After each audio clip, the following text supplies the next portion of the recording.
The world's first fully AI-operated airport is now open and I flew there to check it out.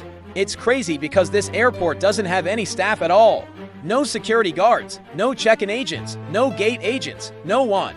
This entire airport from start to finish is completely run by artificial intelligence, which in theory means that we can go through the airport without showing any ID and without actually speaking to another person.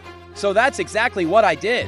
I flew from New York to Norway and back with absolutely no ID and I didn't speak to a single person. And I want to show you how because it's honestly kind of crazy.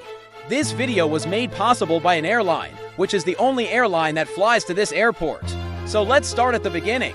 The flight to Norway is about 7 hours, so I decided to get a coffee and some work done before boarding. Now normally when you're flying internationally, especially if you're not part of some sort of travel program, you'll need a passport to fly. But with this flight, it didn't really matter because this airport is unlike any other airport. There's no immigration. That's the thing about this place. The entire concept is that you can fly in and out without ever having to talk to anyone or show any identification. Now there are 3 ways to get to this airport. You can fly directly into it like I did, but the other option is you can drive right up to the front door of the airport and take a shuttle inside. Once you arrive at the airport, you're gonna park your car and then you're gonna walk into the terminal. Now that sounds pretty normal, but it's at this point where things begin to get very strange. Because right in front of you is a big glass box that looks like a giant TV. And it tells you everything you need to know about your flight. And then there are the big doors. When the doors open, you simply walk straight through them and you're going to see your gate number.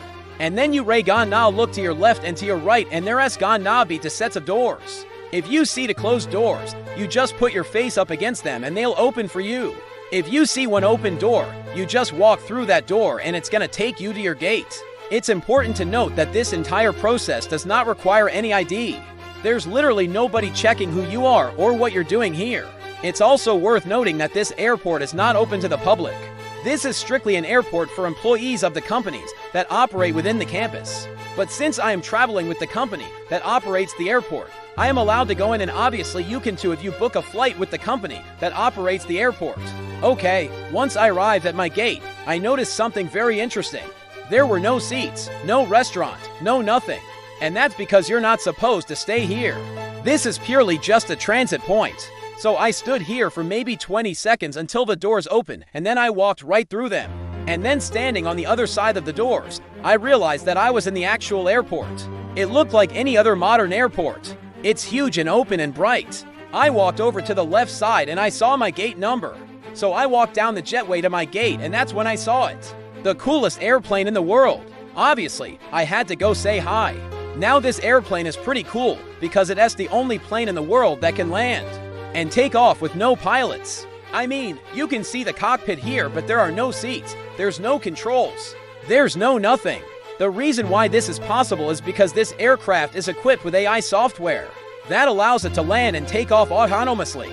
And this software is controlled by a team of human operators who basically monitor multiple aircraft at the same time. So in theory, this flight could continue to fly even if no one was operating it, which is kind of scary. So while I was looking at the airplane, I got a notification on my phone saying that check-in was open, but I didn't need to do anything.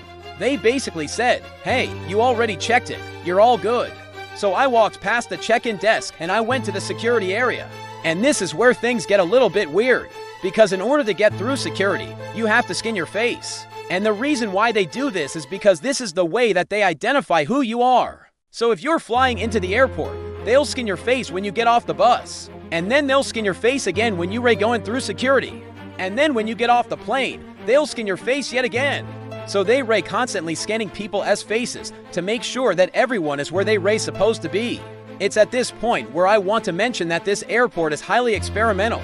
It's still very much a work in progress. There are tons of construction zones all around the airport and it definitely doesn't feel like a real airport just yet. After getting my bag scanned, I walked through the scanner myself and then I continued through the security line until I got to the other side. And then I had to scan my face one more time. I don't know why I had to do that. And then after that I was through security. The next thing I did was grab my bags and I walked to the bathroom just to make sure that it worked. And yes, the bathroom did work. So I was ready to board my flight. So I found my gate. I waited for the airplane to arrive and then when it was time to board, I walked onto the airplane and took a seat. Now normally when you're boarding an airplane, there's always a flight attendant there checking your ID and your ticket. But this time no one was there. Instead there was this big tablet on the airplane where I could tap my ticket, and it would scan my face. So I did that, and then it took me to my seat, and that was that. I was on the airplane. Once we took off, I ordered some food and I watched some movies, and then before I knew it, it was time to land. So I put my tray table up. I buckled my seatbelt, and then I started to get excited because I was landing at the coolest airport in the world. So as we were coming in for the landing, I got a text message from the airline saying, "Welcome to Norway. Don't forget to leave the plane in an orderly fashion." And they also gave me instructions on how to get out of the airplane. Apparently I needed to walk towards the front of the plane and then exit through the first door. That I saw. So I did that, and I exited the plane and I walked into the airport. As soon as I walked through those doors, I felt like I had entered the future because this airport is unlike anything I've ever seen before. Like I mentioned earlier, this is not an airport that's open to the public. It's strictly for employees only. So I wasn't able to film the entire airport, but I can still show you enough to explain how it works. So right in front of you is a huge screen that basically tells you everything you need to know about your flight. Then if you walk straight ahead, you're going to see some offices and a restaurant. And then if you walk to the right, you're going to see more offices and a bunch of escalators.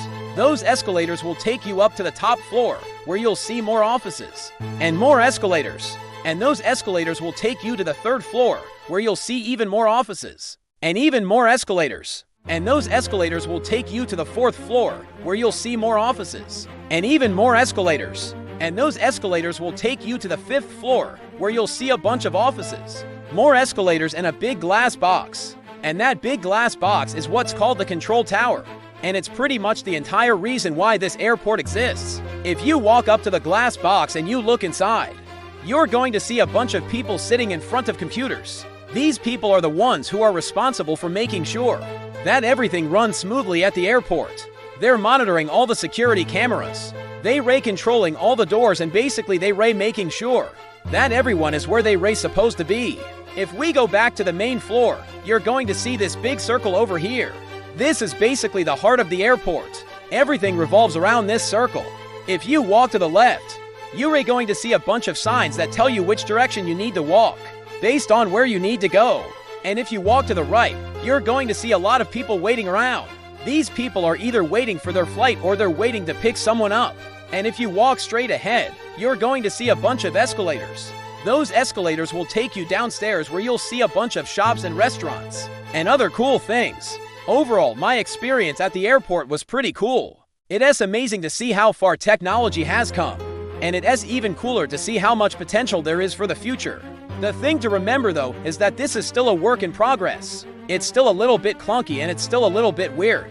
But the more that I think about it, the more I realize just how cool this place is. To have an airport that's fully automated and fully operational without any staff whatsoever is pretty amazing.